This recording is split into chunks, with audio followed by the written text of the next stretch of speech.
মুভির শুরুতে আমরা ডংজা নামের একটি মেয়েকে দেখতে পাই যে কিনা বরফের উপর দিয়ে হাঁটতে হাঁটতে হোয়ারিং নামের একটি জাদুকরীর সাথে দেখা করতে যাচ্ছিল। এরপর যখন ডংজা হোয়ারিনের কাছে চলে আসে তখন সেই ছোট মেয়েটি হোয়ারিনকে একটি তালিকার বই দিলে হোয়ারিন বলে, এখন কি আমরা ফুল ফোটানোর চেষ্টা করতে পারি? এইসব বলে হোয়ারিন সেই তালিকার বইয়ে অনেক কিছুই লিখতে থাকে। তবে হোয়ারিন যখনই সেই বইয়ে অনেক কিছু লিখছিল ঠিক তখনই লেখাগুলো একটি লাল রশিতে পরিণত হয়ে যায়। আসলে বলতে গেলে হোয়ারিন মানুষের ভাগ্য খুব ভালোভাবেই লিখতে পারত। যাই হোক, এরপর ডংজা হোয়ারিনকে একটি বাগানে নিয়ে এসে বলে, বাহ, এগুলো ভাগ্যর ফুল তাই না? কিন্তু এখানে কিছু ফুল সাদা কেন আর অন্যগুলো লালেই বা কেন? উত্তরে হোয়ারিন বলে, ভাগ্যের ফুলগুলো স্বাভাবিকভাবে সাদাই হয়ে থাকে, কিন্তু যখন লাল সুতোয় আবদ্ধরা একে অপরকে চিনতে পারে ঠিক তখনই সাদা ফুলগুলো লাল ফুলে রূপান্তরিত হয়ে যায়। এইসব শুনে ড্যাংজা বলে, ঠিক আছে, কিন্তু লাল ফুলের মধ্যে সাদা রং কেন? হোয়ারিন বলে, যারা লাল সুতোয় আবদ্ধ হয়ে যায় তখন তারা একে অপরের সঙ্গীকে চিনতে পারে, আর এটাকে আমরা ভাগ্যের লাল সুতো বলি। এবং কি যারা লাল সুতোয় আবদ্ধ হয়ে যায় তখন তারা যে কোনো কষ্টের মধ্যে দিয়ে হলেও তারা দুইজন একে অপরকে খুঁজে নেবে, যেটা যত বাধাই আসুক না কেন। হয় এই জীবনে না হয় পরের জীবনে অবশ্যই তারা মিলিত হবে। অন্যদিকে যদি লাল ফুলের মধ্যে সাদা রং দেখা যায় তখন তাদের সঙ্গীকে পাওয়ার জন্য কল্পনার চেয়েও অনেক বেশি প্রচেষ্টার প্রয়োজন হয়।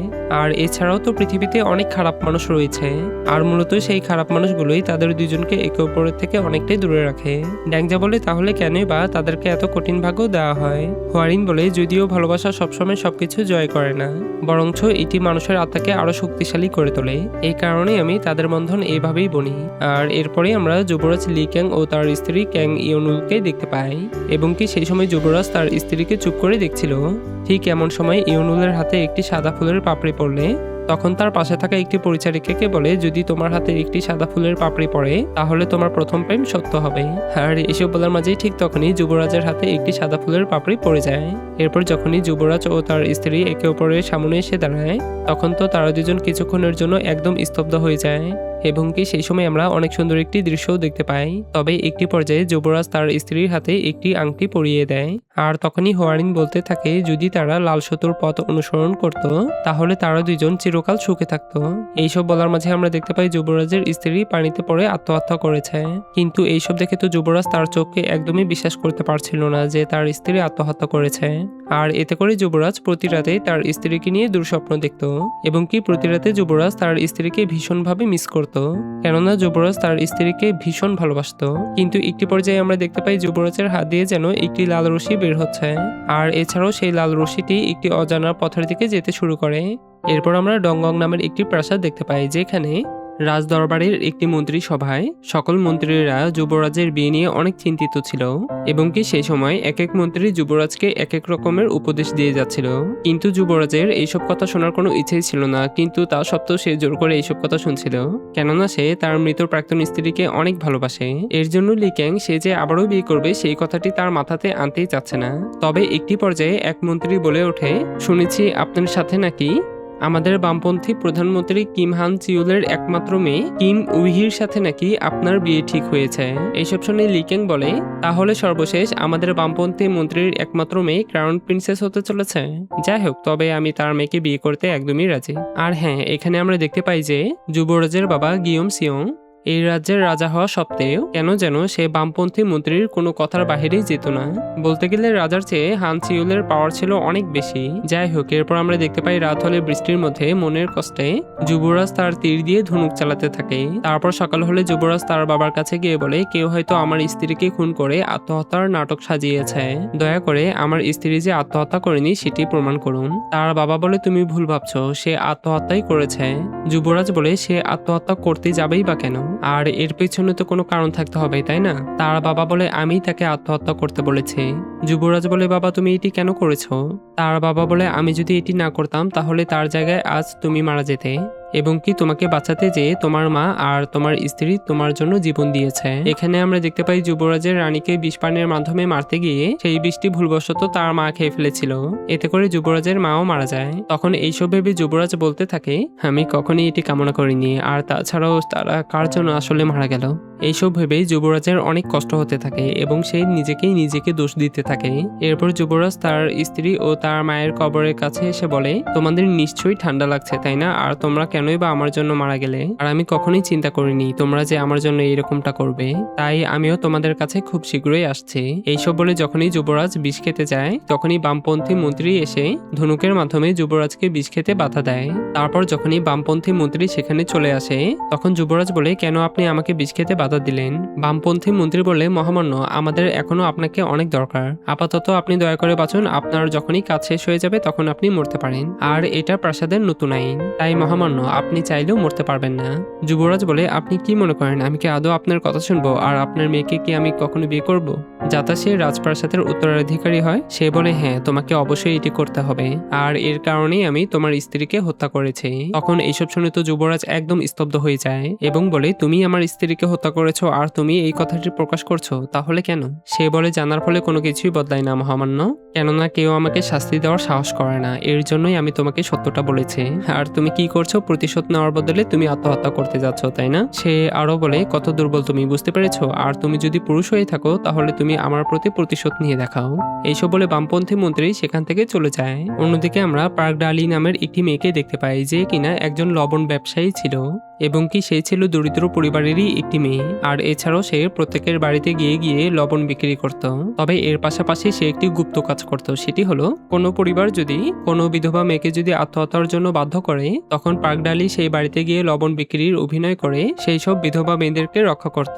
আর পার্ক ডালির সেই সব বিধবা মেয়েদের কাছে পৌঁছানোর একটি উপায় ছিল, সেটি হলো লবণ বিক্রেতার ভান করে সেই সব পরিবারের সামনে নিজেকে এমনভাবে উপস্থাপন করত যেন বিধবা মেয়েদেরকে আত্মহত্যার রাজি করানোর মাস্টার হিসাবে চিনে। আর এতে করে পার্ক ডালি সেই সব বিধবা মেয়েদের সাথে যোগাযোগ স্থাপন করে যেত এবং তাদেরকে বিভিন্ন কৌশলে রক্ষা করত। এরপর আমরা দেখতে পাই পার্ক ডালি একটি জায়গায় বসে সাবানের ফেনা দিয়ে বুদবুদ ওড়াচ্ছিল, কেননা পার্ক ডালির যখনই মন খারাপ হতো ঠিক তখনই সে সাবানের ফেনা দিয়ে বুদবুদ ওড়াতো। তবে এরই মধ্যে তার বাবা সেখানে চলে আসলে পার্ক ডালির মন ভালো করার জন্য সে মজার মজার অভিনয় করতে থাকে। আর এইসব দেখে তো পার্ক ডালির মা এসে তার স্বামীকে ইচ্ছামতো ধুয়ে দেয়। এতে করে তো পার্ক ডালি তার মা বাবার কাণ্ড দেখে তো একদম খুশি হয়ে যায়। এরপর যখন সিডল নামের একজন সহযোগী যুবরাজের সাথে দুষ্টামি ও মজা করছিল তখন এইসব দেখে তো যুবরাজ অনেকটাই রেগে যায়। এতে করে সিডল আর এক মুহূর্ত দেরি না করে সেখান থেকে পালাতে শুরু করে। এরপর যখনই যুবরাজ সিডলকে ধরার জন্য তার পিছু পিছু দৌড়াতে শুরু করে ঠিক তখনই যুবরাজের পার্ক ডালির দিকে চোখ পড়ে যায়। এতে করে তো যুবরাজ একদম স্তব্ধ হয়ে যায় এবং একটি জায়গায় দাঁড়িয়ে সেই মেয়েটিকে দেখার চেষ্টা করে, কিন্তু সেখানে অনেকগুলো কাপড় থাকায় সে পার্ক ডালিকে খুব ভালোভাবে দেখতে পারছিল না। কিন্তু একটি পর্যায়ে কাপড়গুলো সেখান থেকে সরে গেলে লি ক্যাং যখনই পার্ক ডালির দিকে তাকায় তখন তো সে তার নিজের চোখে বিশ্বাস করতে পারছিল না, কেননা পার্ক ডালি ছিল হুবহু যুবরাজের একমাত্র প্রিয় স্ত্রীর মতো দেখতে। এতে করে তো যুবরাজ পার্ক ডালিকে দেখে বলে, সে কি আমার রাজকুমারী? আর এইসব বলতে না বলতে পার্ক ডালি সেখান থেকে চলে যায়। এরপর যখন তার বন্ধু সিনুন সেখানে চলে আসে এবং যুবরাজকে বলে, কি হয়েছে রে? যুবরাজ বলে, আমি মনে হয় আমার রাজকুমারীকে দেখেছি। সিনুন বলে, তুমি তো নিজেই তার সুসাইড নোট এবং তার মৃতদেহটি যাচাই করেছো এবং কি তুমি নিজেই তো তোমার স্ত্রীর কবরটি দিয়েছিলে, তবুও সেই মেয়েটি কিভাবেই বা তোমার রাজকুমারী হতে পারে? যুবরাজ বলে, তুমি আমাকে বিশ্বাস করো, আমি সত্যিই তাকে দেখেছি। এরপর আমরা দেখতে পাই যুবরাজ যখনই পার্ক ডালিকে খুঁজতে খুঁজতে তার সামনে চলে আসে তখন এইসব দেখে পার্ক ডালি বলে, সে কি আমার দিকে তাকাচ্ছে? আর তখনই পার্ক ডালি মনে করতে থাকে দাস শিকারী তো তাকে খুঁজছে। আর এইসব ভেবে পার্ক ডালি যুবরাজকে সন্দেহ করে সেখান থেকে চলে যায়। আর পার্ক ডালিকে সেখান থেকে চলে যেতে দেখলে লি ক্যাঙ্গো তার পেছনে পেছনে যেতে শুরু করে। তবে পার্ক ডালি দূর থেকে যুবরাজকে তার দিকে আসতে দেখলে সে তো আর এক মুহূর্ত দেরি না করে সেখান থেকে পালাতে শুরু করে। এতে করে যুবরাজ পার্ক ডালিকে আর ধরতে পারে না। অন্যদিকে আমরা দেখতে পাই পার্ক ডালি পালিয়ে যাওয়ার সময় সে দূর থেকে একটি পরিত্যক্ত বাড়ি দেখতে পেলে পার্ক ডালি যখনই সেখানে প্রবেশ করে তখন সে সুন্দর একটি ফুলের বাগান দেখতে পায়। এতে করে পার্ক ডালি অনেকটা অবাকই হয়ে যায়। এরপর যখনই পার্ক ডালি সেখানে কাউকে না দেখতে পেয়ে তার পরনের পোশাকটি পরিবর্তন করতে ধরে তখন যুবরাজের সৎভাই গাছের উপর থেকে এইসব দেখলে তো সে অনেকটাই লজ্জায় পড়ে যায়। কিন্তু পার্ক ডালি তো জানতো না যুবরাজের সৎভাই লিউল গাছের উপরে বসে আছে। তবে একটি পর্যায়ে লিউলের হাতে থাকা একটি ঘড়িতে যখনই শব্দ হয় ঠিক তখনই পার্ক ডালি উপরের দিকে তাকালে লিউলকে দেখতে পেয়ে তো সে এখন কি করবে সে তো কোনো কিছুই বুঝে উঠতে পারছিল না। কিন্তু একটি পর্যায়ে তারা দুজন একে অপরকে দেখে তো অনেকটাই চিৎকার করতে থাকে এবং কি সেই সময় পার্ক ডালি তার হাতের কাছে যা পায় তা দিয়েই লিউলের উপর আঘাত করতে থাকে।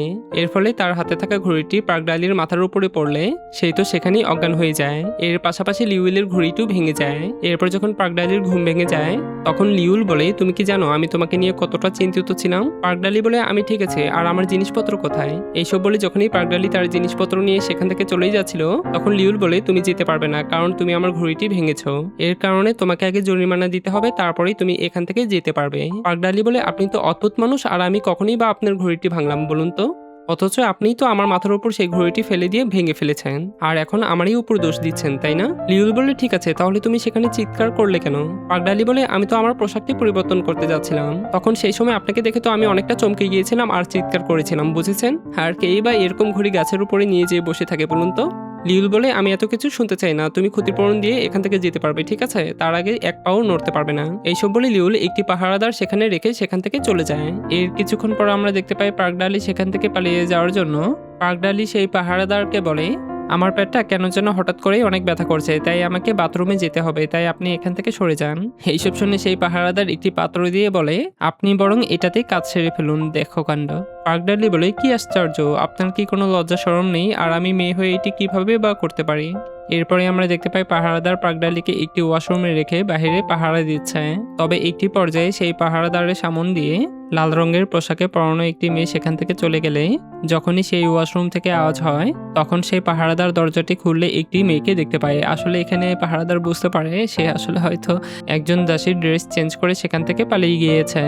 অন্যদিকে পাগডালি যখনই সেই রাজপ্রাসাদ থেকে পালিয়ে যাচ্ছিল ঠিক তখনই সেই প্রহরী এসে পাগডালিকে সেখানে থামতে বললে পাগডালি এক মুহূর্ত দেরি না করে সেখান থেকে পালানোর জন্য দৌড়াতে শুরু করে। এতে করে তো রাজপ্রাসাদের সকলেই পাগডালির পিছনে পড়ে যায়, কিন্তু তারপরেও পাগডালি কোনো মতে সেখান থেকে পালিয়ে যেতে পারে। এরপর যখন পাগডালি উপরে চলে আসে এবং একটি ছাদের উপরে ওঠে, মানে ছাউনি আর কি বলা যায়, যাই হোক, তখন পাগডালি একটু সাহস করে তাদের সাথে একটু মজা নিতে থাকে। তখন এইসব দেখে তো একজন প্রহরী সেই ছাউনিতে উঠে যায় এবং পাগডালিকে অনেক ধরার চেষ্টা করে। এতে করে তো পাগডালি অনেকটা ঘাবড়িয়ে যায় এবং সে দ্রুত সেখান থেকে পালানোর জন্য সেই ছাউনির উপর দিয়ে দ্রুত হাঁটতে থাকে।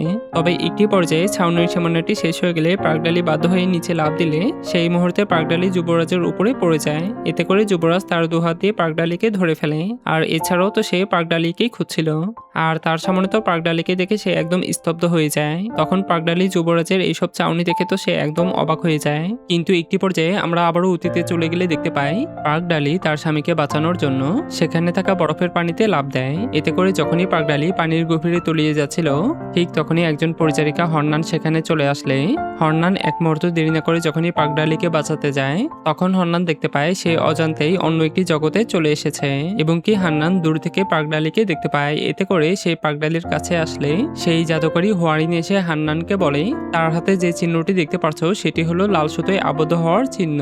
হান্নান বলে, লাল সুতো আবার কি?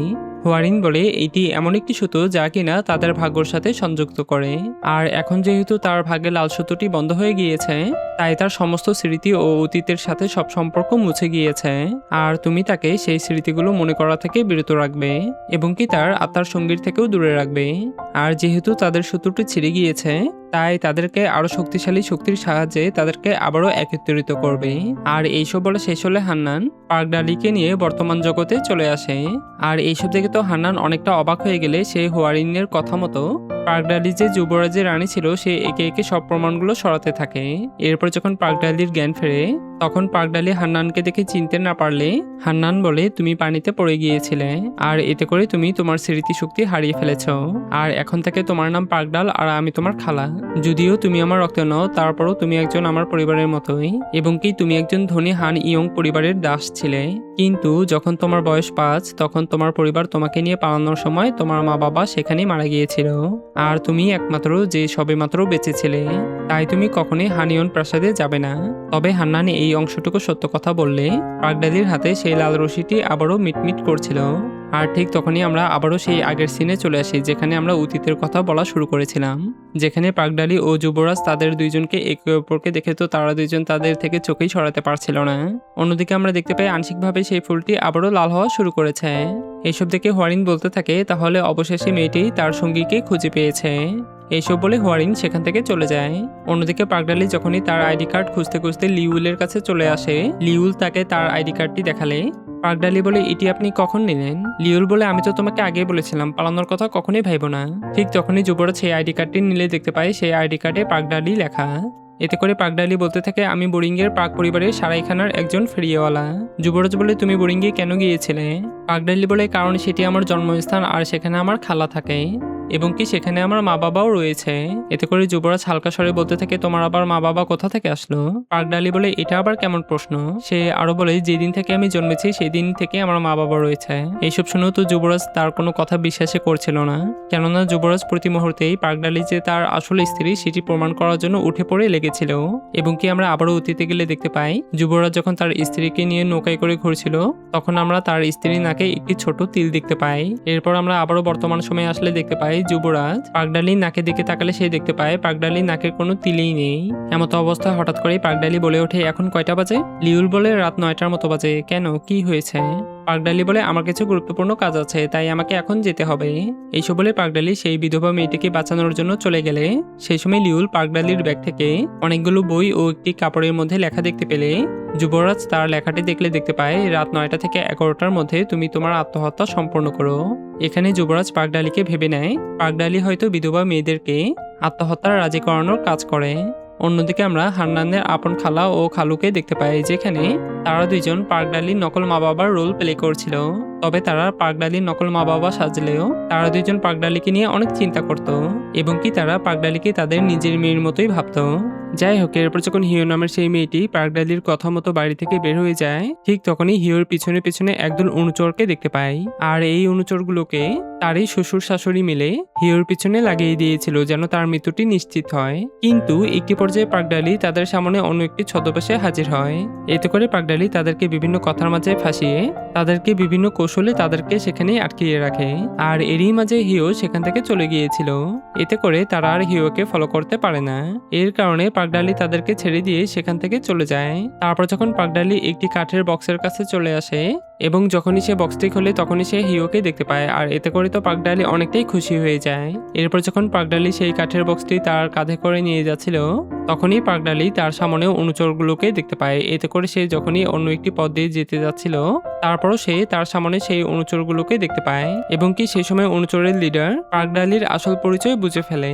এতে করে সেখানে থাকা সকল অনুচররা পাগডালির কাঁধ থেকে সেই কাঠের বক্সটি নামাতে শুরু করে। তবে এখানে তার কোনো কিছুই করার থাকে না। এমতো অবস্থায় অনুচররা কাঠের বক্স থেকে হিউকে বেরও করে ফেলে। এরপর যখনই তারা সবাই মিলে হিউকে সেখান থেকে নিয়ে যাচ্ছিল ঠিক তখনই লিউল সেখানে চলে আসলে তারা দুজন লিউলকে দেখলে এক মুহূর্ত দেরি না করে লিউলের কাছে চলে আসলে লিউল তাদেরকে বলে, যত দ্রুত সম্ভব তোমরা এখান থেকে চলে যাও, আমি বাদবাকিটি দেখে নিচ্ছি। তারপর যখন পাগডালি হিউকে নিয়ে রাজপ্রাসাদে প্রবেশ করতে ধরে তখনই যুবরাজ সেখানে চলে আসলে যুবরাজ হিউকে বলে, তুমি কোথায় যাচ্ছ আর তুমি কি মনে করো তুমি যদি তার সাথে পালিয়ে যাও তাহলে কি তুমি তার সাথে নিরাপদ থাকবে? পাগডালি বলে, আপনার এত কিছু দেখতে হবে না, আপনি বরং আপনার কাজে মন দেন। এইসব বলতে না বলতে যখনই সেই অনুচরগুলো আবারও সেখানে চলে আসে তখন এইসব দেখে পাগডালি ও হিও কিছুটা ঘাবড়িয়ে গেলে যুবরাজ হিওকে সেই অনুচরদের হাতে তুলে দেয়। এইসব দেখে পাগডালি হিওকে রক্ষা করতে চাইলে যুবরাজ পাগডালিকে সেখান থেকে কোনোভাবেই যেতে দিচ্ছিল না। আর এইসব দেখে তো পাগডালির প্রচন্ড খারাপ লাগতে থাকে এবং কি সে সময় পাগডালি যুবরাজকে বলে, আমি তো ভেবেছিলাম আপনি হয়তো অনেক ভালো, কিন্তু এখন তো দেখছি আপনি তাদের চাইতেও অনেক খারাপ। যুবরাজ বলে, তুমি তো হানিয়ং থেকে পলাতক একজন দাসী, তাই না? পাগডালি বলে, আপনি কিভাবে জানলেন? যুবরাজ বলে, তোমার কথার উচ্চারণই বোঝা যায়। পাগডালি বলে, তাই নাকি? আর এখন কি আপনি আমার স্ট্যাটাস নিয়েও হুমকি দিচ্ছেন? যুবরাজ বলে, তুমি যেমনটা ভাবছো ঠিক এমনটা নয়, কারণ তুমি খুব ভাগ্যবান এমন একটি মুখ নিয়ে আমার সাথে দেখা করার জন্য।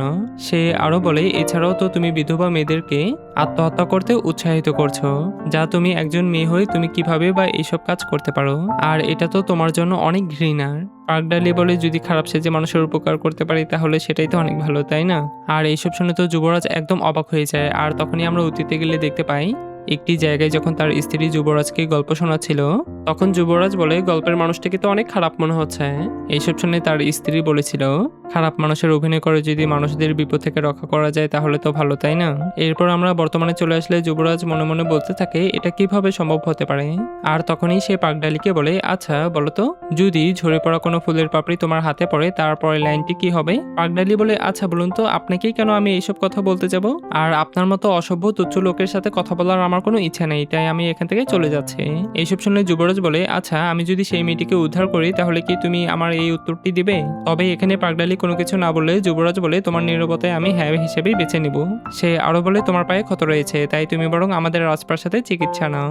এরপরে আমরা দেখতে পাই পাগডালিকে জোর করে রাজপ্রাসাদে নিয়ে যাওয়া হচ্ছে এবং কি এর কিছুক্ষণ পর আমরা দেখতে পাই যুবরাজ ও তার বন্ধু সিনুন মিলে সেই অনুচরদেরকে শায়েস্তা করার জন্য তারা দুইজন সেই অনুচরদের আস্থানায় চলে আসে। এর কারণে অনুচররা তাদের দুইজনকে দেখলে এক মুহূর্ত দেরি না করে সিনুন ও যুবরাজের উপর আক্রমণ করতে শুরু করে। তবে এখানে সিনুন একাই তাদের সাথে ফাইট করতে থাকে, কেননা তাদেরকে হারানোর জন্য সিনুন একাই যথেষ্ট ছিল। আর এইদিকে যুবরাজ তার বন্ধুকে ইনস্ট্রাকশন দিয়ে যাচ্ছিল পিছনে কে আসছে, সামনে কে আছে, না বামে ডানে কে আছে, এইসব। অন্যদিকে পাগডালি রাজপ্রাসাদ থেকে পালিয়ে গ্রামের সবাইকে একসাথে করে হিওর কথাটি বলতে থাকে। এরপর যখন পাগডালি গ্রামের সবাইকে নিয়ে হিওর শ্বশুর বাড়িতে চলে আসে তখন সে দেখতে পায় যুবরাজ হিওর শ্বশুরকে বেঁধে রেখেছে। আর এইসব দেখে তো পাগডালি অনেকটাই অবাক হয়ে যায়। এর পাশাপাশি গ্রামের সবাই এইসব দেখে তো তারা সবাই হাততালি দিতে শুরু করে। তারপর আমরা দেখতে পাই রাজপ্রাসাদ থেকে সৈন্য এসে হিয়ের শ্বশুর ও সেই অনুচরগুলোকে ধরে সেখান থেকে নিয়ে যায়। আর এইসব দেখে তো পাগডালি আর হিও অনেকটাই খুশি হয়ে যায়। তখন যুবরাজ এইসব দেখে পাগডালির কাছে এসে বলে, এখন কি আমি দয়া করে জানতে পারি কোনো ঝরে পড়া ফুল যদি তোমার হাতে পড়ে তাহলে পরের লাইনটি কি হবে? আর এইসব বলতে না বলতে তখনই তুষারপাত হতে শুরু করে। এতে করে পাগডালির অনেকটা ভালো লাগলে যুবরাজ এইসব চুপ করে খেয়াল করে এবং কি সেই সময় তারা দুইজন অনেক সুন্দর একটি মুহূর্ত পার করছিল। তবে একটি পর্যায়ে যুবরাজ পাগডালিকে বলে, তুমি এই প্রশ্নের উত্তরটি জানো না, তুমি আমাকে আগে বলে দিলেই পারতে। পাগডালি বলে, আমি কি বলবো ঠিক জানি না, কিন্তু আমি তো বলেছিলাম তুমি সেই ফুলের পাপড়িটি ধরবে। যুবরাজ বলে, তার মানে তুমি সেই প্রশ্নের উত্তরটি জানোই না, তাই তুমি এখন বাড়ি যেতে পারো।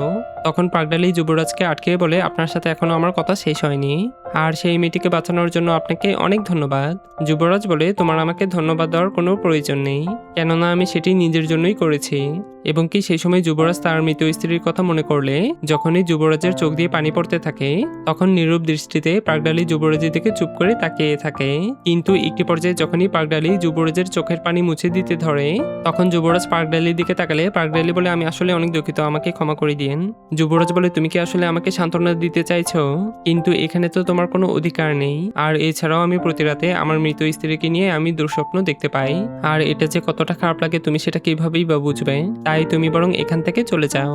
পাগডালি বলে, আমি আসলেই অনেক দুঃখিত। আর এছাড়াও পাগডালি যুবরাজের মন ভালো করার জন্য বলে, চলুন আপনাকে একটি সুস্বাদু স্যুপ কিনে দেই। যুবরাজ বলে, হঠাৎ করে? পাগডালি বলে, ভরা পেটে মন ভালো থাকে তাই আর কি। অন্যদিকে আমরা দেখতে পাই বামপন্থীর মেয়ে যুবরাজের সাথে তার বিয়ের প্রস্তাবের চিঠিটি একটি গাছে লাগিয়ে সেই চিঠির উপর বন্দুক দিয়ে শুট করছে।